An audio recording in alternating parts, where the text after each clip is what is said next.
ছাত্র জনতার গণ আন্দোলনের মুখে পালিয়ে যাওয়া দ্বাদশ সংসদের ৩১ জন সংসদ সদস্যের নামে আমদানি করা এসব গাড়ি গত ৯ মাসের বেশি সময় ধরে বিক্রির নানামুখী চেষ্টা চালিয়ে যাচ্ছে চট্টগ্রাম কাস্টম হাউস।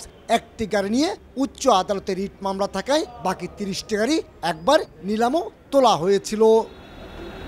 এমপি সুবিধায় আনা এসব গাড়ির বাজার মূল্য অন্তত ১২ কোটি টাকা, কিন্তু নিলামে ভিত্তিমূল্য নির্ধারণ করা হয়েছিল ৯ কোটি ৬৭ লাখ টাকা।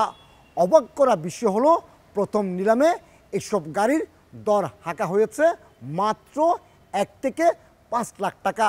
আর তাই প্রকৃত রাজস্ব আদায়ের জন্য চট্টগ্রাম কাস্টম হাউস এসব গাড়ি বিক্রির ক্ষেত্রে এখন কৌশল পাল্টাচ্ছে।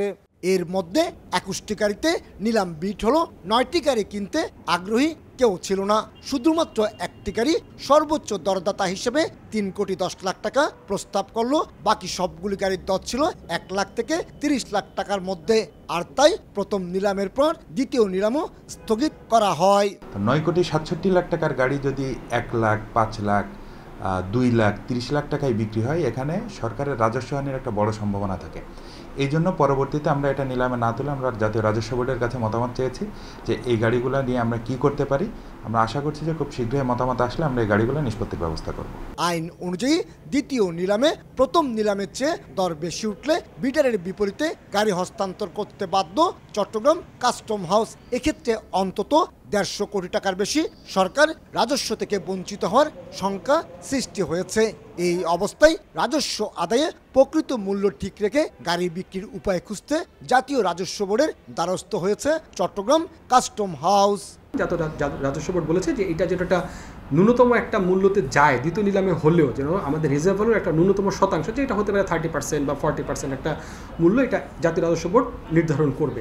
তো এটা জাতীয় রাজস্ব বোর্ডের নির্দেশনার প্রেক্ষিতে আমরা একটা কমিটি গঠন করেছি।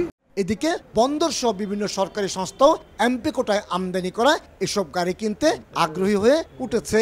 এর মধ্যে একক হিসেবে বন্দরের 5টি গাড়ি কেনার আবেদন বর্তমানে নৌ পরিবহন মন্ত্রণালয়ে জাতীয় রাজস্ব বোর্ডের বিবেচনায় রয়েছে। অকশন ভ্যালু যেটা আসে সেই ভ্যালুতে আমরা গাড়িগুলা চট্টগ্রাম বন্দরের নিজস্ব ব্যবহারের জন্য আমরা কিনতে চাই, সেরকম একটা প্রস্তাব আমরা আমাদের মন্ত্রণালয়ের মাধ্যমে আমরা এনবিআর এর কাছে পাঠিয়েছি এবং সেটা এনবিআর এর বিবেচনাধীন আছে।